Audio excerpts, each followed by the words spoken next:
Livro de Números, capítulo 5. Chegamos ao capítulo 5 de Números.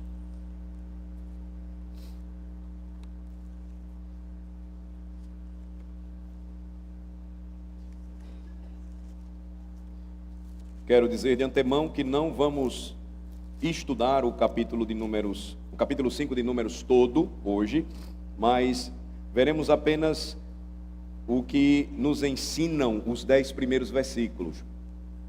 Eu vou ler até o versículo 11 para vocês entenderem três frases aqui que são muito importantes e elas ocorrem.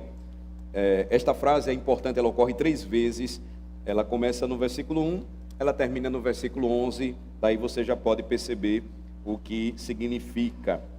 E se você quiser esboçar o capítulo 5 de Números de uma forma bem simples, você vai perceber que dos versículos 1 a 4, você tem um assunto. Versículos de 5 a 10, você tem outro assunto. Do versículo 11 em diante até o final do capítulo, você vai perceber então um outro assunto. Lembrem-se que essa frase, ela ocorre 3 vezes, e nós vamos perceber, porque nos dias de Moisés, a Bíblia que ele usava não tinha capítulos e não tinha versículos para que ele se baseasse. Então Deus revela em seus escritos expressões ou frases que ajudavam o leitor da Bíblia a perceber quando um assunto começava e quando ele se encerrava. Então, que expressão é essa? Eu já vou adiantar para vocês, é a que você vai encontrar nos versículos 1, 5 e 11. Isso aqui divide aí o capítulo 5. Disse o Senhor a Moisés. Lembre-se, capítulos e versículos são incluídos nas traduções muito depois. Você já vai encontrar isso na era cristã. Então, até os dias, por exemplo, apostólicos, expressões que eram muito importantes para que se entendesse quando um assunto começava e outro se encerrava, eles foram utilizados pelos escritores da Bíblia, sob inspiração do Espírito Santo, para facilitar a leitura. Então, por isso que quando a gente estuda o Novo Testamento, por exemplo, eu sempre chamo a atenção dos irmãos para as conjunções, porque elas são utilizadas por Deus na Escritura para que você perceba onde um assunto começa e onde ele termina, onde um novo assunto, então, ele se inicia e daí por diante. Então, eu vou fazer a leitura dos versículos de 1 a 11 e depois nós vamos explicar aqui do que tratam as 2 partes iniciais do capítulo 5 que nós pretendemos estudar hoje com vocês. Disse o Senhor a Moisés: ordena aos filhos de Israel que lancem para fora do arraial todo leproso, todo o que padece fluxo e todo imundo por ter tocado em algum morto. Tanto homem como mulher os lançareis, para fora do arraial os lançareis, para que não contaminem o arraial no meio do qual eu habito. Os filhos de Israel fizeram assim e os lançaram para fora do arraial, como o Senhor falara a Moisés, assim fizeram os filhos de Israel. Disse mais o Senhor a Moisés: dize aos filhos de Israel: quando homem ou mulher cometer algum dos pecados em que caem os homens, ofendendo ao Senhor, tal pessoa é culpada. Confessará o pecado que cometer, e pela culpa fará plena restituição, e lhe acrescentará a sua 5ª parte, e dará tudo àquele contra quem se fez culpado. Mas, se esse homem não tiver parente chegado, a quem possa fazer restituição pela culpa, então, o que se restitui ao Senhor pela culpa será do sacerdote, além do carneiro expiatório, com que se fizer expiação pelo culpado. Toda oferta de todas as coisas santas dos filhos de Israel, que trouxerem ao sacerdote, será deste, e também as coisas sagradas de cada um. O que alguém der ao sacerdote será deste. E aí o versículo 11, disse mais o Senhor a Moisés. Então você tem aí a divisão, como eu disse a vocês, do capítulo 5. E o que é que nós vamos ver aqui? Veja só. Note que nos primeiros 4 versículos, primeira parte do capítulo 5, o Senhor vai tratar novamente com o seu povo da questão das impurezas físicas. que faziam com que o povo de Deus precisasse ser removido do arraial ou do acampamento e da proximidade daquele que era o símbolo físico da presença de Deus no meio do povo, ou tabernáculo. Lembrem-se, o povo estava peregrinando no deserto, as tendas, quando o povo parava, eram armadas ao redor do tabernáculo, em uma distância de 1 quilômetro. Entre essas tendas com as famílias, você tinha as tendas dos sacerdotes e levitas, e depois no centro, o tabernáculo. Então, o que é que acontecia quando alguém se encontrava em alguma dessas situações de impureza corporal? Ela precisava ser removida para fora do acampamento. Não somente da região do tabernáculo, obviamente, porque não poderia se aproximar dali, mas do próprio convívio no meio do povo, no meio da nação. Então, eles precisavam ser removidos, conforme os versículos iniciais nos ensinam, de 1 a 4, por conta de suas impurezas físicas. Então, nos versículos de 5 a 10, você vai encontrar o Senhor tratando de uma questão muito importante, que dizia respeito a ofensas morais. Quando você ofendia o seu próximo, e essas ofensas ou pecados eram diversos. Veja que o versículo 6 diz aqui, inclui qualquer tipo de pecado que eu pudesse cometer contra o meu semelhante. E aí, finalmente, nós vamos deixar isso para depois, se Deus permitir, versículos de 11 a 31, você tem um tratamento que Deus dá até mesmo a questões envolvendo tensões domésticas. Por exemplo, havia uma preocupação de Deus com a maneira como o povo desenvolvia os seus relacionamentos domésticos. Aqui, de forma especial, o relacionamento conjugal. Para que pudessem habitar na presença de Deus, eles precisavam resolver esses problemas também. E aí você vai ter uma passagem bem curiosa de como se deveria tratar uma situação em que o homem ele estava suspeitando que a sua mulher estivesse sendo infiel a ele. Mas aí nós vamos observar isso em outra oportunidade, se Deus assim nos permitir. Então, o que é que nós vamos observar hoje aqui? O que é que nós vamos tratar hoje aqui? De forma especial, como eu disse, essas duas primeiras partes. Agora, eu queria lembrar aos irmãos o seguinte, antes da gente prosseguir. Até o momento, o que foi que nós aprendemos estudando juntos o livro de Números? Nós vimos um Deus fiel em responder à oração de seu povo, que clamou por libertação, porque era escravo no Egito. Ele vai libertar este povo, Israel, usando um guia, um líder, que se tornaria um mediador do povo, Moisés. Eles vão descer do Egito e, lembrem-se, não mais com uma quantidade aproximadamente de 70 pessoas. Foi assim que Jacó se dirigiu para o Egito com os seus. Nos dias de José, o seu filho, que era o segundo homem mais importante da terra. Mas agora Deus estava libertando o povo da escravidão do Egito, e eles tinham pelo menos 600 mil homens preparados para o combate, para a tomada da terra de Canaã. Então não mais 70, mas do Egito agora você vai ter milhões, pelo menos um pouco mais de 2 milhões de pessoas peregrinando pelo deserto, e dentre os que eram capazes de lutar, 603 mil homens. Nós já vimos Deus organizando isto tudo, enumerando-os, organizando-os de forma que pudessem combater corretamente, contabilizando também o número de sacerdotes, porque era necessário que estes sacerdotes representassem o número dos primogênitos, porque os primogênitos pertenciam ao Senhor, e se os sacerdotes, os levitas, não os substituíssem, cada primogênito de cada casa ou de cada tenda seria dedicado ao Senhor e seus pais não os veriam mais. Nós também aprendemos da parte de Deus grandes lições espirituais baseados em tudo isso. E agora Ele vai nos ensinar mais uma vez a respeito do nosso pecado, do que é o nosso coração. Ele vai nos ensinar mais um pouco a respeito de uma doutrina bíblica que está presente em todos os escritos da Bíblia, que é a doutrina da depravação total do homem. Como é que nós vamos dividir então?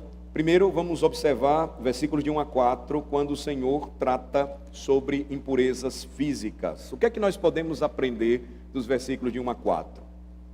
Observem o seguinte, irmãos, as impurezas físicas estão listadas ali, ou estão listadas aqui no capítulo 5, como uma referência de enfermidades que contaminavam um israelita e, portanto, ele precisava ser removido da presença ou do convívio da sociedade. Ele precisava ser colocado, como diz aqui o texto, para fora do arraial. Lembrem-se, não é a primeira vez, se você tem caminhado comigo desde o livro do Êxodo, que nós encontramos isto. Nós já ouvimos falar sobre esse assunto em Êxodo, também em Levítico. Em Deuteronômio nós vamos nos encontrar novamente com situações semelhantes. Mas aqui nós vamos perceber o Senhor relacionando 3 categorias de impureza física que tornavam uma pessoa cerimonialmente impura. Essa era a questão. Tudo estava relacionado à fé e à religiosidade do povo de Israel. Então, aquele que estava cerimonialmente impuro, repito, precisava ser colocado para fora do arraial, pelo menos por um período de tempo, até que o seu período de impureza passasse. Então eles eram examinados pelo sacerdote, nós vamos descobrir isso em outro lugar do Pentateuco, e eles eram autorizados a voltar à comunhão do povo de Deus. Então havia uma lição importante nisso tudo, e é justamente essa ênfase que eu gostaria de dar aqui nesta noite, na mensagem desta noite. O que é que nós devemos aprender com isso? Eu queria sugerir aqui pelo menos 3 coisas que nós podemos aprender. Primeiro, há um significado prático, obviamente, nessas ações, porque os tipos de doenças que poderiam ter sido facilmente espalhadas por conta do calor do deserto do Sinai, por causa do contato com pessoas acometidas de lepra, ou pessoas com hemorragias e secreções, ou mesmo a presença de um cadáver no meio deles, poderia ter devastado o povo de Deus, é fato. Mas, veja, Deus estava determinando com isso aqui, primeiro, uma provisão física para o bem-estar, obviamente, do povo de Israel. Para que em sua vida diária, eles não pegassem doenças, ou seja, o contágio dessas doenças poderia crescer, se espalhar, e toda uma nação adoecer, e muitos, de fato, poderiam morrer. Então, as doenças poderiam ter se espalhado como fogo, de forma descontrolada, e eles não tinham os benefícios que o homem moderno já possui há muito tempo. Vacinas, antibióticos, tratamentos para estas coisas. Então, veja, não havia quarentena melhor do que esta estabelecida por Deus em questões que envolvessem essas 3 coisas. Eles precisavam ser então colocados para fora do arraial, e depois de um tempo, eles então poderiam voltar depois de um exame meticuloso de um sacerdote. A primeira impressão para nós é que isso pode parecer muito severo da parte de Deus, pode parecer algo muito duro da parte dele, mas na verdade era uma provisão bondosa de Deus para o bem-estar de seu povo. Deus sempre esteve preocupado com o nosso bem-estar, até mesmo em seus mínimos detalhes. Essa é a primeira coisa. Mas há um significado prático, em segundo lugar. Pessoas que tivessem contato com a lepra, ou com corrimento e impureza, se tornavam um perigo físico para o acampamento. Então, Deus, de forma paterna e pastoral, estava cuidando do bem-estar físico de seu povo. Terceiro, também havia um grande significado bíblico-teológico nisso. O povo de Deus deveria aprender algo sobre ele. Veja que o capítulo 5 começa como os demais. Era o Senhor quem estava ordenando essas coisas para Moisés. Então, 3 verdades sobre Deus deveriam ser aprendidas aqui, nesta terceira consideração, que é o seu significado teológico. A primeira delas, Deus é santo. O povo precisava aprender isso. Segundo, Deus está presente no meio de seu povo. Terceiro, Deus é aquele que fala com o seu povo. Deus falou estas coisas, não foi outra pessoa. Era Ele quem estava dando essas instruções, transmitindo esses mandamentos. Ou seja, Deus é santo, Deus está presente e Deus falou. São 3 lições importantes quando você tenta entender o significado teológico da passagem, porque senão a gente se prende apenas a questões sanitárias e o objetivo principal não é esse. Por que razão? Porque quando Deus nos ensina que Ele é santo, primeiro lugar, o ponto principal aqui não é que Deus, Ele estava querendo ensinar apenas que eles deveriam ter o cuidado com a sua saúde, mas que Ele estava no meio de seu povo. Ele estava no centro daquele acampamento ou arraial. Logo, pessoas impuras não poderiam estar no meio, habitando onde Deus habitava. Observe o versículo 3 mais uma vez. Disse o Senhor a Moisés assim, olha: tanto homem como mulher os lançareis, para fora do arraial os lançareis, para que não contaminem o arraial no meio do qual eu habito. Em outras palavras, Deus estava dizendo o quê? No meio do qual eu habito e eu sou santo. Se eu sou santo, pessoas que estejam impuras não podem permanecer onde eu estou. Veja que maneira gloriosa Deus estava dando ao povo para ensiná-los que a santidade de Deus, ela era uma verdade que eles não podiam esquecer. Veja que quando você se achasse, suponhamos que você vivesse naquele tempo, em um estado de contaminação, mesmo a impureza física constituindo contaminação, não permitia que você habitasse no mesmo lugar onde Deus manifestava a sua gloriosa presença. Qual era a lição então para o povo de Deus? Deus é santo e aqueles que estão contaminados não podem habitar no mesmo lugar que Ele habita. Você pode pensar, isso é algo apenas que está relacionado, pastor, ao livro de Números, e não tem muito sentido isso para a gente hoje. Porque o sentido teológico aqui, ele deve ser enfatizado. Vá para o último livro da Bíblia, Apocalipse capítulo 21, por favor. Apocalipse 21.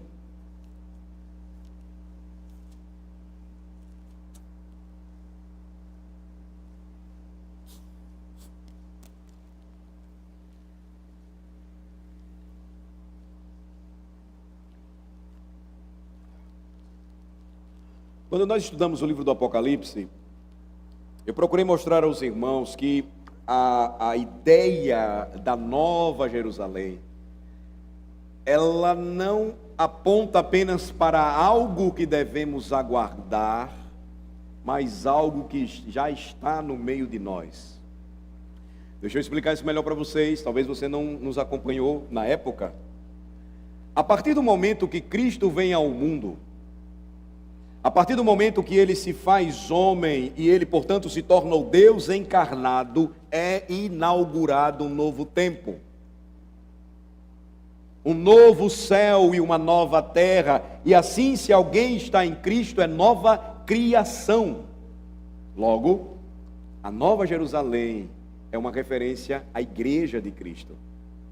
Ela será gloriosa e final no fim de tudo, mas não pensem, a imagem aqui não é de uma cidade descendo dos céus, pois a Bíblia fala que no fim de tudo o Senhor vai restaurar a criação, Romanos 8, assim como Ele pretende também nos restaurar completamente. Essa é a obra da santificação. E aí, veja só que interessante, eu vou ler para vocês a partir do versículo 1, Apocalipse 21. Vi novo céu e nova terra, pois o primeiro céu e a primeira terra passaram e o mar já não existe. Vi também a cidade santa, a nova Jerusalém, que descia do céu, da parte de Deus, ataviada como noiva, adornada para o seu esposo. Quem é a noiva de Cristo? Então, ouvi grande voz vinda do trono, dizendo: eis o tabernáculo de Deus com os homens, Deus habitará com eles, eles serão povos de Deus, e Deus mesmo estará com eles, e o Verbo habitou entre nós, cheio de graça e de verdade, e vimos a sua glória, glória como do unigênito do Pai. Quem é o tabernáculo de Deus no meio do povo de Deus na nova aliança? Não é algo que ainda vamos experimentar, mas é algo que nós já experimentamos, mas teremos em plenitude na glória eterna. Mas Cristo já está presente em nosso meio. A Nova Jerusalém, a noiva de Cristo, está sendo adornada. Ela é a igreja do Senhor. Ela milita neste mundo. E no último dia, no final de tudo, gloriosa, será para todos sempre a morada de todo crente. Ele enxugará, versículo 4, e lhes enxugará dos olhos toda lágrima, e a morte já não existirá. Já não haverá luto, nem pranto, nem dor, porque as primeiras coisas já passaram. E aquele que está sentado no trono disse: eis que faço novas todas as coisas, e acrescentou: escreve, porque estas palavras são fiéis e verdadeiras. Disse-me ainda: tudo está feito, eu sou o Alfa e o Ômega, o princípio e o fim. Eu, a quem tem sede, darei de graça da fonte da água da vida. João recebe essa revelação, estando preso por amor a Cristo, por pregar o Evangelho na ilha de Patmos. E essa revelação é dada no primeiro século, e o Senhor tornaria a sua noiva, a Nova Jerusalém, triunfante como nunca foi. 12 apóstolos, a partir desses 12 apóstolos, no decorrer das eras e dos séculos, uma igreja, segundo Apocalipse, que não se pode contar. Um povo espalhado sobre a face da terra, inumerável. Essa é a nação dos crentes. Esse é o maior reino que o mundo já conheceu. Essa é a Nova Jerusalém, que em sua plenitude será muito mais gloriosa do que vemos hoje. O vencedor, versículo 7, herdará estas coisas, e eu lhe serei Deus, e ele me será filho. Quem fica de fora dela? Olhem só o que diz o versículo 8. João vai lembrar quem não estará nela, quem não habitará nela para todo sempre. Quanto, porém, aos covardes, verso 8, aos incrédulos, aos abomináveis, aos assassinos, aos impuros, aos feiticeiros, aos idólatras e a todos os mentirosos, a parte que lhes cabe será no lago que arde com fogo e enxofre, a saber, a segunda morte. A mesma verdade em Números, é a mesma verdade no último livro da Bíblia. Aqueles que são contaminados não habitarão com Deus no céu, porque Ele é santo. Aqueles que estão em impureza e não buscam o tratamento dado pelo Senhor, pela palavra e pelo Espírito, não permanecem em sua presença. Veja como é difícil para um conselho de presbíteros decidir pela exclusão, pela expulsão, colocando para fora do arraial alguém que deseja permanecer nesse estado de contaminação. Em segundo lugar, nós aprendemos também que Deus está presente. É o que Números capítulo 5 nos diz. Este é o outro lado da habitação de Deus no meio do povo, no meio do acampamento. É uma bênção que Deus esteja presente, mas lembrem-se, sua presença exige pureza por parte daqueles com quem Ele habita. Francamente, é uma dor ter que viver no acampamento com Deus, porque você tem que tomar cuidado extra. Ele está em sua casa, Ele está presente no meio do seu povo. Observem que o povo aprendia então que junto com a bênção da presença de Deus, eles também teriam obrigações, responsabilidades muito importantes que precisariam ser cumpridas. Era exigido deles pureza por parte daquele que habitava no meio deles, porque é santo e estava sempre presente e a tudo vê. Terceiro, também nós aprendemos em Números 5 que Deus, Ele falava com o seu povo, e Deus falou com ele. Veja o seu mandamento. O seu mandamento era o norte para o povo de Israel, a direção.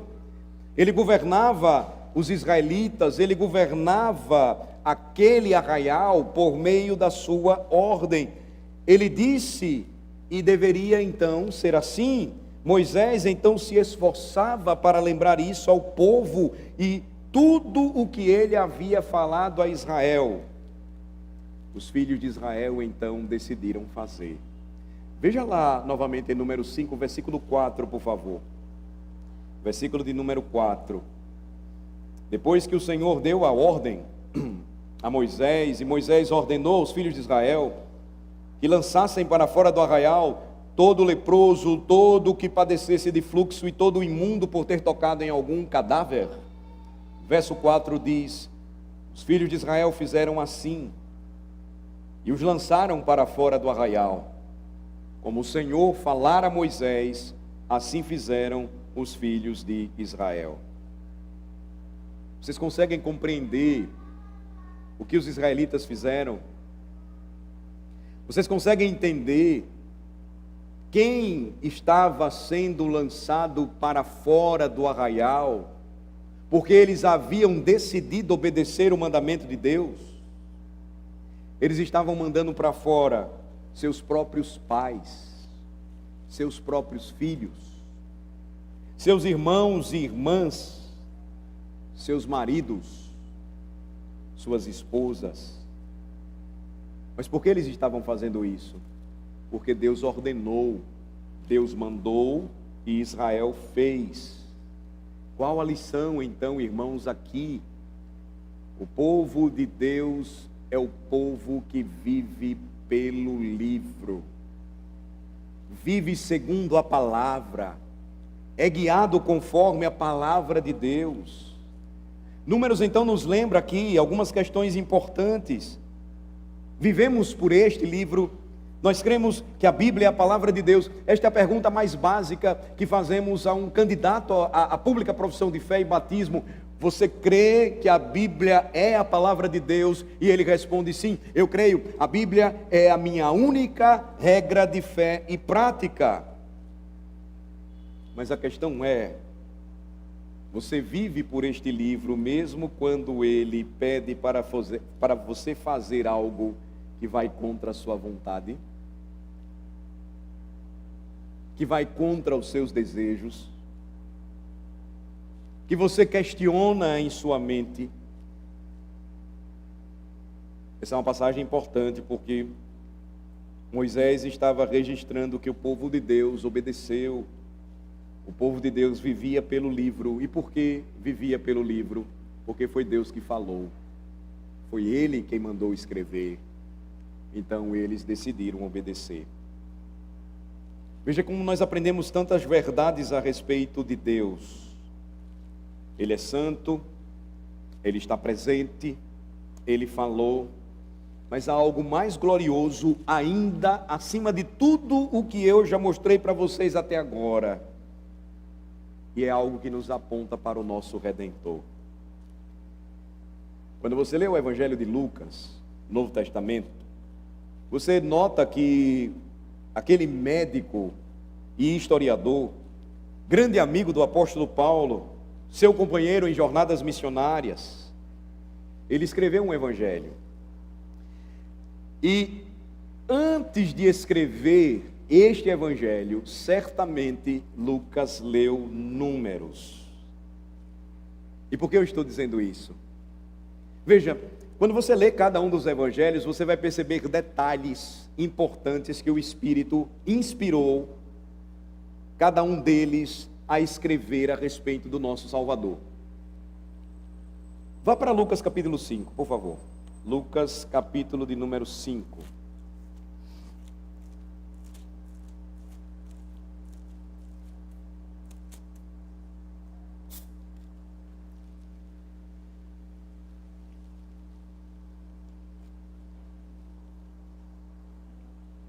Lucas capítulo 5, versos 12 e 13. Aconteceu que, estando ele numa das cidades, veio à sua presença um homem coberto de lepra. Ele está se referindo a Jesus aqui. Ao ver a Jesus, prostrando-se com o rosto em terra, suplicou-lhe: Senhor, se quiseres, podes purificar-me. E ele, estendendo a mão, tocou-lhe, dizendo: quero, fica limpo. E no mesmo instante lhe desapareceu a lepra. Veja, Jesus aqui estava sendo acompanhado por judeus fiéis durante o seu ministério, que criam na palavra de Deus. Eles criam nos mandamentos de Deus, eles criam em tudo o que estava registrado em Números. Aquelas pessoas, irmãos, foram treinadas por seus rabinos e foram grandemente influenciadas pelo movimento que mais defendeu a Escritura naquele tempo, o farisaísmo. E veja, antes de você rejeitar a palavra farisaísmo, deixa eu explicar a vocês o seguinte: naquela época, porque você crê que a Bíblia é a palavra de Deus, você nunca iria procurar uma sinagoga dos saduceus, porque eles eram os liberais daquele tempo. Eles não criam em muitas verdades ensinadas no Antigo Testamento. Por exemplo, eles não criam na ressurreição dos mortos. Certamente você iria procurar uma sinagoga dos fariseus. Por quê? Porque nos dias de Jesus, os fariseus eram os crentes na Bíblia. Eles criam na palavra. Os saduceus, como eu disse, eram os liberais. Eles não criam na palavra. Os fariseus criam nas Escrituras, e porque eles criam nas Escrituras, uma das razões por que eles sabiam Israel estava sob domínio do Império Romano, é porque eles não haviam obedecido à lei de Deus. Qual era o compromisso dos fariseus? Garantir que o povo de Deus fosse obediente à lei. O problema dele, nós sabemos, e Jesus vai enfrentá-los firmemente, é que eles não vão conseguir conceber que Jesus era o cumprimento de todas as profecias, os acréscimos por conta do zelo exacerbado que eles acrescentaram às Escrituras, e os grandes problemas de interpretação que envolviam tudo isso. Mas ainda assim, você vai encontrar homens zelosos como Paulo. Quanto à lei, ele era fariseu, grandemente zeloso, temente a Deus. Então, eles estavam absolutamente comprometidos em garantir que o povo de Deus obedecesse à lei. E o que é que nós vemos então acontecer de repente? Verso 12. O que é que eles estão vendo aqui? Eles estão vendo um leproso se aproximando de Jesus. Todo leproso precisava gritar para um judeu, quando se aproximava dele, avisando que ele era leproso, porque se ele tocasse no leproso, ele era enquadrado nesta lei que considerava que ele deveria passar um tempo longe da cidade, afastado do povo, impedido de adorar a Deus no templo. Veja, você tem no versículo 12 um leproso se aproximando de Jesus, e certamente naquele momento todo garoto judeu de sangue azul diria: Jesus, afaste-se desse homem, porque senão você ficará contaminado. Mas o que é que o texto diz? Verso 13: Jesus não se afasta, Jesus estende a sua mão, Jesus toca naquele homem leproso e ele diz: quero, fica limpo. E no mesmo instante a lepra desaparece daquele homem. Ele estende a mão e toca no leproso, e algo aqui maravilhosamente extraordinário acontece. Jesus não se torna impuro porque tocou no leproso, como número 5 dizia que um homem ficaria, um homem normal, um homem comum. Mas o que é que acontece quando um leproso é tocado pelo Filho de Deus? Ele é que se torna limpo. O leproso se torna limpo porque Jesus o tocou. Então você avança para o capítulo 8. Evangelho de Lucas, capítulo 8. E o que é que nós temos a partir do versículo de número 40? Um homem piedoso chamado Jairo era chefe da sinagoga. Verso 41. Vem e se prostra aos pés de Jesus e lhe suplica que fosse até a sua casa, porque a sua filhinha única, com 12 anos, estava à beira da morte. Então, Jesus resolve ir até a casa desse homem, e enquanto ele ia, diz o versículo de número 42, as multidões o apertavam, muita gente o seguia, e uma mulher, verso 43, que havia 12 anos, sofrendo de uma hemorragia, e a que ninguém tinha podido curar, e que gastou com os médicos todos os seus recursos, veio por detrás dele e lhe tocou na orla da veste, e logo se lhe estancou a hemorragia.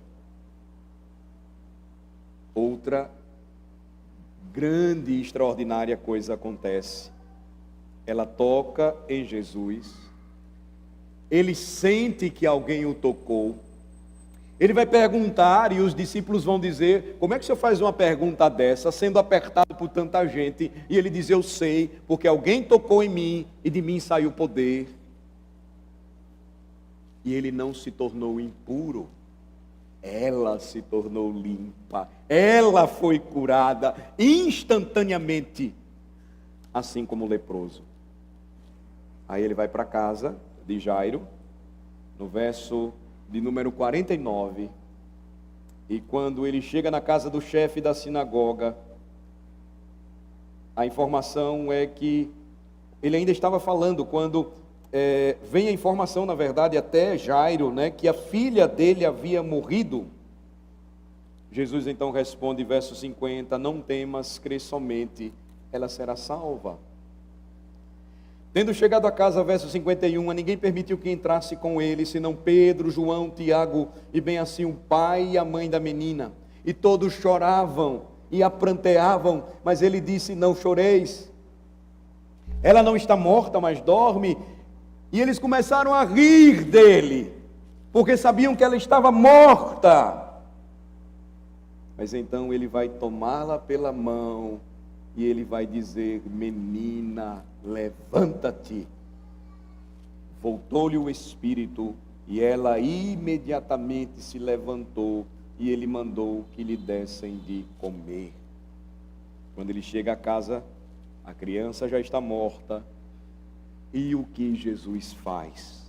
Ele entra na casa, como Lucas nos conta, ele toca na criança e mais uma vez, ele não se torna impuro. mas a menina, já morta, é ressuscitada dos mortos. Vocês estão percebendo o que Lucas está fazendo aqui? A maneira como ele organiza esses acontecimentos. Todas essas 3 categorias de contaminação de número 5, lepra, hemorragia, morte. Um leproso, uma mulher com fluxo de sangue e uma menininha que está morta. E aqueles que uma vez contaminaram o acampamento de Israel, aqueles que tornavam o homem impuro, porque esta era a lembrança: Deus é santo e Ele não habita em meio à impureza e sujeira que o pecado trouxe ao homem e ao mundo. Todos eles foram excluídos agora, todos eles agora estão limpos e curados por Jesus Cristo, o Filho de Deus, o Deus encarnado. Jesus é a resposta para a nossa contaminação. Jesus é a resposta para as nossas impurezas da alma. Jesus é aquele que nos dá acesso à presença de Deus. Pensem nisso. É o que o Senhor nos lembra a cada domingo. Entramos em sua presença porque Ele nos convoca. Mas aí lemos a sua palavra e mais uma vez a Bíblia diz: Ele é santo e nós somos pecadores, não temos mãos limpas, não temos coração puro, não guardamos a nossa alma da falsidade, juramos dolosamente. Jamais poderíamos permanecer na presença de um Deus tão santo. Impuros é o que nós somos. Mas um dia, o homem de Nazaré tocou a nossa alma.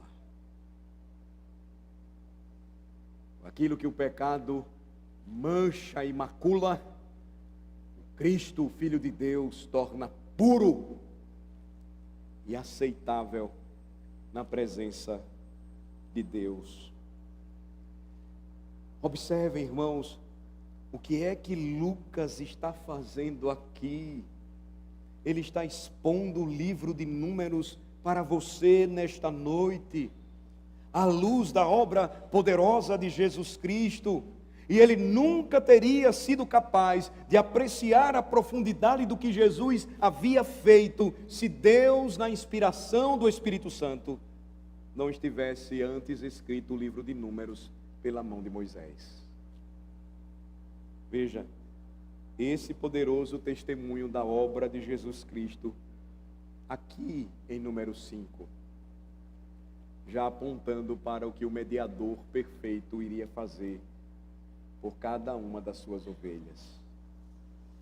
Mas a segunda e última parte que nós vamos analisar hoje está lá em número 5, vejam comigo, versículos de 5 a 10, por favor, onde o Senhor trata das ofensas morais.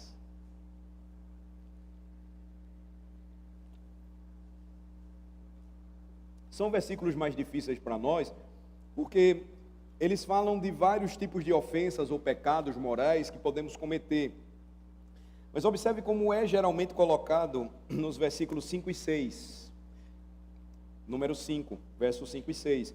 Dize mais o Senhor a Moisés: dize aos filhos de Israel, quando o homem ou mulher cometer algum dos pecados em que caem os homens, ofendendo ao Senhor, tal pessoa é culpada.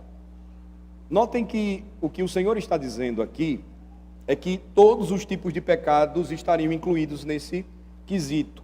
Então, todos os tipos de quebra dos mandamentos, especialmente aqueles 6 últimos que dizem respeito à nossa relação com o nosso próximo.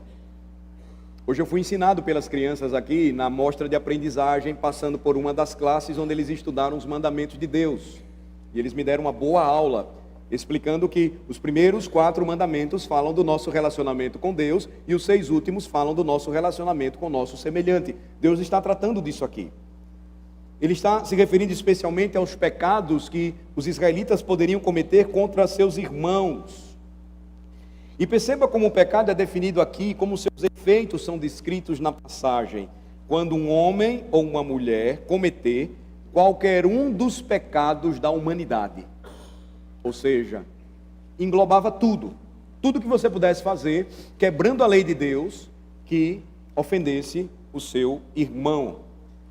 É assumido então que esses pecados são principalmente aqueles cometidos contra o nosso próximo, e então o efeito do seu pecado seria o seguinte: você violou o princípio fundamental do mandamento de Deus. O resumo da lei é: amarás a Deus sobre todas as coisas e ao próximo como a ti mesmo. Deus está tratando aqui deste princípio que seria quebrado por alguém que pecasse contra o seu semelhante. Você deixou de amá-lo. E em vez de amá-lo, você usou o seu próximo por amor próprio. E assim Deus estava lembrando que o pecado sempre envolveria, quando ofendêssemos o nosso próximo, uma dimensão horizontal. Você estava pecando contra alguém. Envolveria uma fratura de seu relacionamento com o seu semelhante. Mas então, observem o que o Senhor coloca também. Ele usa a expressão no final do versículo 6, ofendendo ao Senhor. O que é que isso nos lembra? Que todo pecado também seria uma ofensa a Deus, porque não há pecado sem uma dimensão vertical. A Bíblia diz que quando nós pecamos, primeiramente, pecamos contra o nosso Deus. O que é que isso nos lembra? Veja como é interessante. Pensem na história do rei Davi. Davi planeja o assassinato de um dos seus 30 valentes, Urias. Por quê? Porque ele cometeu adultério com Batseba. Ele teve uma relação sexual com ela, sendo ele e ela casados. Eles não eram casados.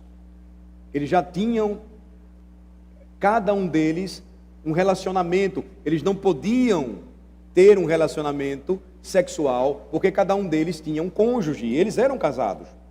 Então Davi toma Batseba, depois de assassinar o seu marido, em um casamento ilegítimo. Ele mente para o melhor de sua casa. Ele coloca seu general e seu exército em uma situação de cumplicidade com a sua imoralidade. E quando Deus manda o profeta Natã confrontá-lo, como é que ele confessa o seu pecado? Vocês lembram do Salmo 51, perdão? Pequei contra ti somente eu pequei. O que Davi entendeu, e ele sabia muito bem, em sua história, é que até os meus pecados contra o meu próximo, eles configuram uma infidelidade ao Senhor. Por isso o versículo 6 diz: quando um homem ou mulher cometer algum dos pecados que caem os homens ofendendo ao Senhor, ele está lembrando dessa dimensão vertical. Então você tem uma dimensão horizontal e uma dimensão vertical, e uma questão íntima de pessoalidade final. Diz o final do versículo 6, tal pessoa, portanto, é culpada. Qual é a última frase? Tal pessoa é culpada. Ou seja, não apenas por declaração de um tribunal, mas intrinsecamente de acordo com o seu coração.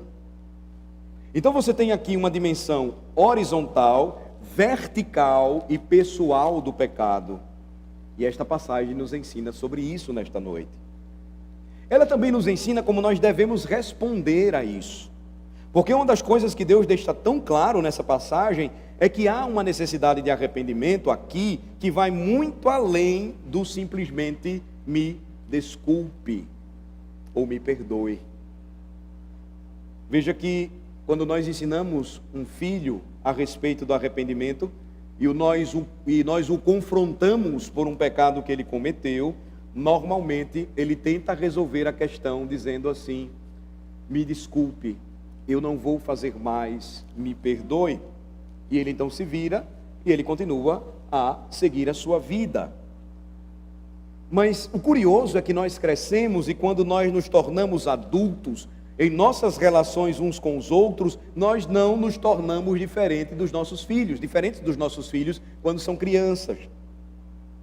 Exceto que, certamente, quando ficamos mais velhos, nos tornamos muito duros de coração. Mas a nossa reação, muitas vezes, quando somos encontrados em uma situação que pecamos contra o nosso próximo, nós reagimos de maneira semelhante. Me desculpe, me perdoe, eu não vou mais fazer isso. Mas o que o Senhor está nos ensinando nesta passagem, veja como isso é importante para a maneira como nós devemos tratar os nossos relacionamentos. Não é assim que funciona na minha casa. É o que Deus está dizendo. Vocês são meus filhos, e eu vou mostrar a vocês como é que funciona o arrependimento. Prestem bem atenção nisso, porque esta é uma área que nós falhamos muito, mas falhamos bastante. Primeiro, Deus vai ensinar o quê? Você deve reconhecer seu pecado. Você deve reconhecer seu pecado. Você vai admitir que foi falta de amor ao seu próximo. Você vai admitir que foi infiel a mim, porque eu sou o seu Deus. Você vai reconhecer que trouxe culpa pessoal sobre você. Você vai reconhecer o seu pecado. Veja como isso é interessante, porque eu lembro que quando precisava algumas vezes disciplinar minha filha quando ela era pequena, eu começava conversando com ela, à medida que ela foi ficando maior, e antes de corrigi-la, primeiro vinha aquele sermão do pai. Lembrando, você pecou contra Deus, você pecou contra os seus pais.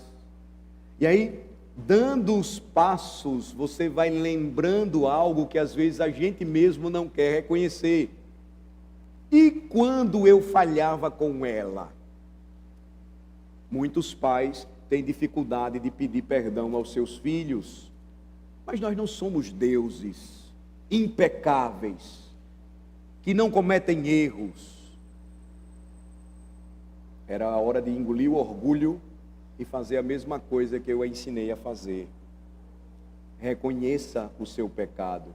É o que Deus está ensinando aqui. Segundo, confesse o seu pecado. É o que Deus está dizendo. Primeiro você vai reconhecer o seu pecado, depois você vai confessá-lo. Não é satisfatório apenas dizer eu sinto muito, me desculpe, mas foi isso que fiz contra você e foi errado, foi horrível, imperdoável. Às vezes a gente não trata as questões da forma correta. Às vezes até mesmo como presbíteros, nós não sabemos lidar com isso. A pessoa peca, nós vamos lidar com ela, e no momento que nós vamos conversar, e ela ofendeu outra pessoa, a gente para nas etapas, ou não damos prosseguimento às etapas, porque de imediato a defesa daquele que ofendeu é: eu errei, sinto muito, não vou fazer mais. Você consegue perceber logo se a pessoa está verdadeiramente arrependida? Se ela reconhece o seu pecado, mas ela não o confessa. Quantas vezes eu já não ouvi: pastor, me perdoe pelo que eu fiz, mas o senhor também não me pastoreou. Isso não é arrependimento de verdade. O arrependimento é quando nós pecamos e dizemos: o que eu fiz foi feio, o que eu fiz não tem perdão, o que eu fiz foi horrível, e se você não me perdoar, como é que eu vou viver carregando isso que eu fiz contra você? Deixa eu contar uma história para vocês interessante. Quando o presidente dos Estados Unidos era George Bush, ele teve um conselheiro, que era o principal conselheiro, e que tratava das questões éticas da política do governo Bush. E aí, depois de alguns anos, ele renuncia ao cargo, e algumas semanas depois se descobriu o motivo da sua renúncia. Ele estava indo a uma das lojas lá na América e ele estava roubando. Veja, Ele era o principal conselheiro do presidente da maior nação que o mundo conhece hoje. E ele tratava de questões éticas. O que é a ética? É o modo correto como nós aprendemos a fazer as coisas. E ele estava roubando. E ele era um crente. Ele era cristão. Ele era um homem muito piedoso em muitos aspectos. E então, depois de passar um tempo sendo aconselhado, pastoreado por seus pastores e presbíteros, ele reconheceu o seu pecado e ele o confessou em arrependimento. Mas ele precisou se apresentar diante do juiz, diante de um tribunal, para responder pelo crime que ele cometeu. E para desgosto dos seus advogados, que não iam seguir a linha que ele preferiu seguir, ele confessou em detalhes ao juiz o que fez, sem apelo por mitigação, tudo o que havia feito, e então simplesmente disse ao juiz que ele estava se entregando à misericórdia do tribunal. Em outras palavras, eu roubei, eu estou reconhecendo isso, eu pequei, o que eu fiz foi horrível, foi feio, e eu recorro à misericórdia do tribunal. Sabe o que o juiz fez? Ele ficou pasmo. Ele disse: em 30 anos de magistrado, nunca ouvi alguém confessar um crime da maneira como você fez. Mas por que ele fez isso?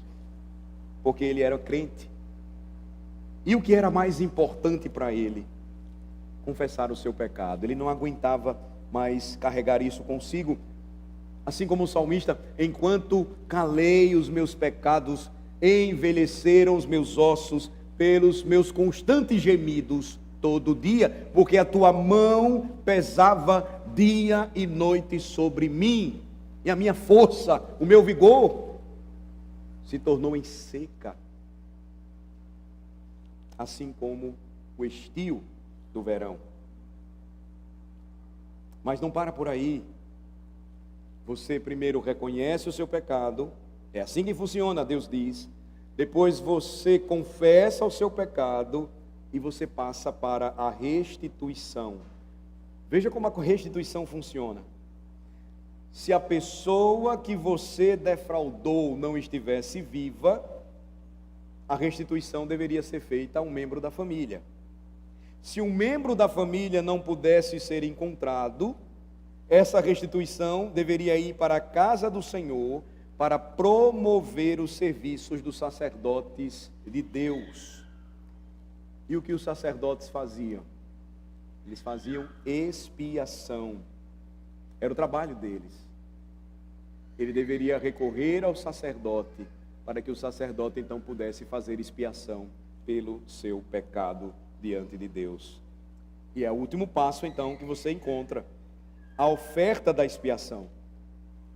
Quarto lugar, ele deveria então apresentar uma oferta de expiação. Ela deveria ser feita pelo sacerdote, ou levada ao sacerdote, pela parte culpada.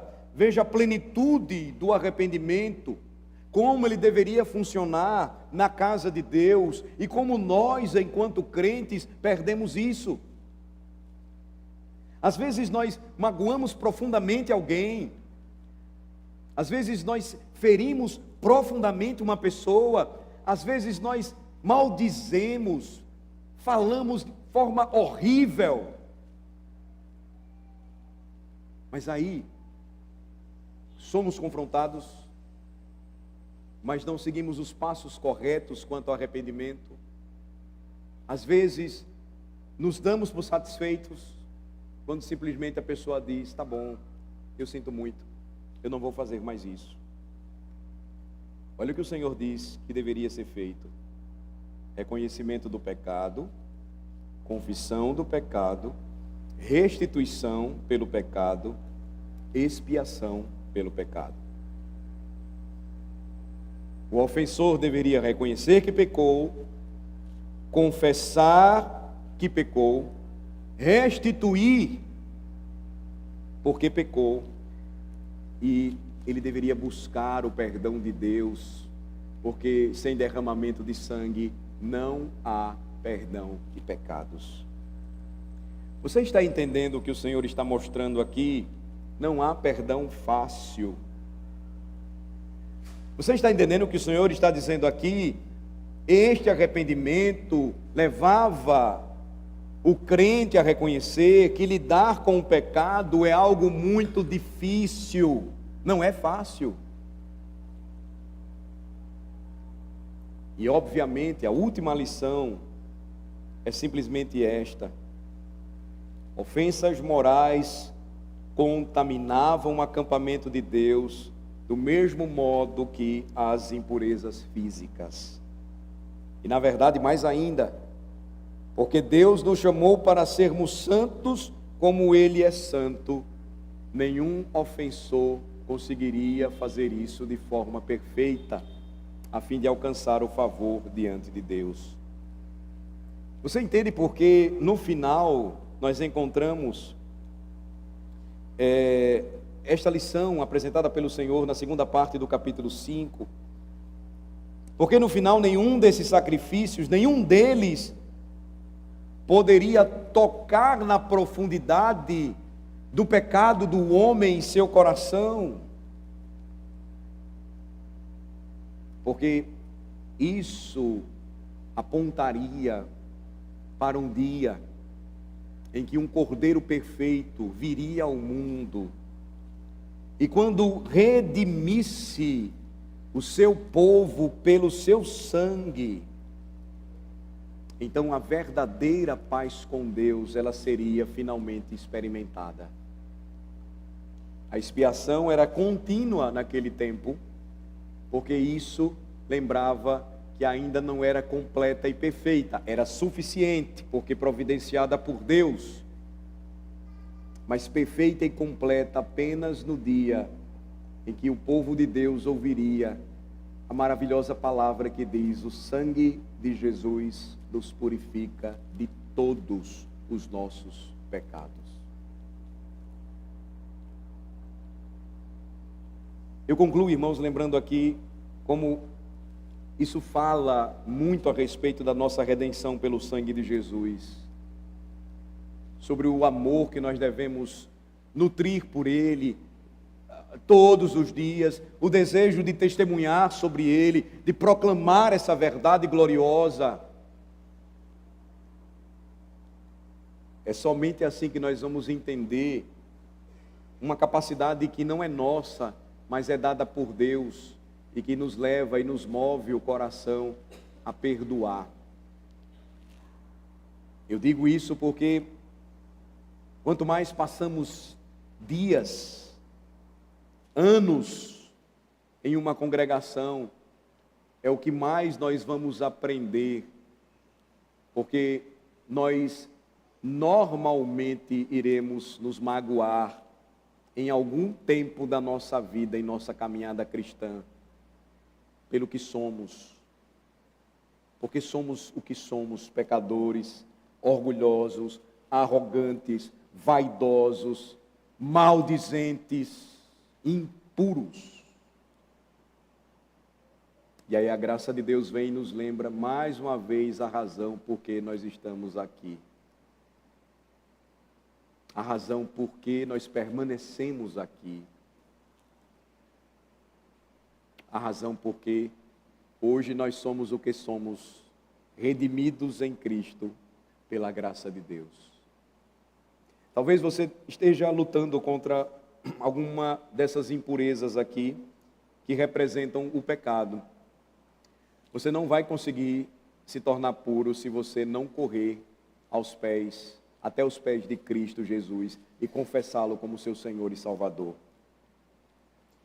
Talvez você esteja aqui e não resolveu problemas ainda de ofensa contra o seu irmão,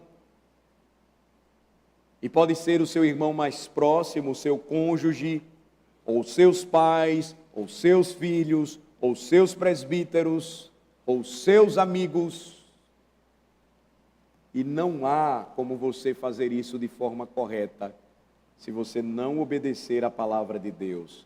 Reconheça o seu pecado, confesse o seu pecado, restitua o mal que você fez e confie no sangue de Jesus, porque é somente o seu sangue que nos purifica de todo o nosso pecado.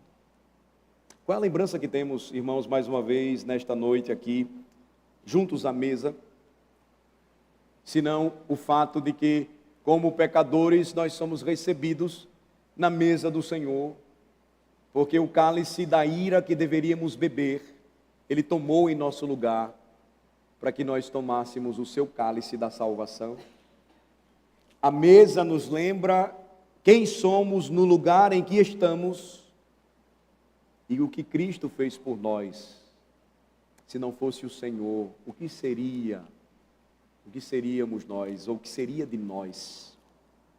Se não fosse o Senhor, nós não permaneceríamos jamais aqui, nós não prosseguiríamos ou perseveraríamos na fé. Vamos orar. Ó Deus, nos perdoa por pensar que este livro é algo menos que o maná do céu para corações famintos, fazendo-nos crer nele e a cada domingo nos banquetearmos nele e vivê-lo somente pela tua graça e para a tua glória. Como de maneira gloriosa, Senhor, os escritos do Antigo Testamento nos apontam para Cristo, o Cordeiro de Deus, e revelam a nossa miséria, o nosso pecado e a grandeza da tua salvação, quando não poupou o seu próprio Filho para morrer pelos nossos pecados. Ó Senhor, que a tua palavra nesta noite, ela edifique, instrua e transforme os corações, e que sejamos o povo do livro, e que estejamos dispostos a obedecê-lo, e a negarmos a nós mesmos, tomando a nossa cruz e seguindo fielmente o nosso Redentor. Em nome de Jesus oramos. Amém.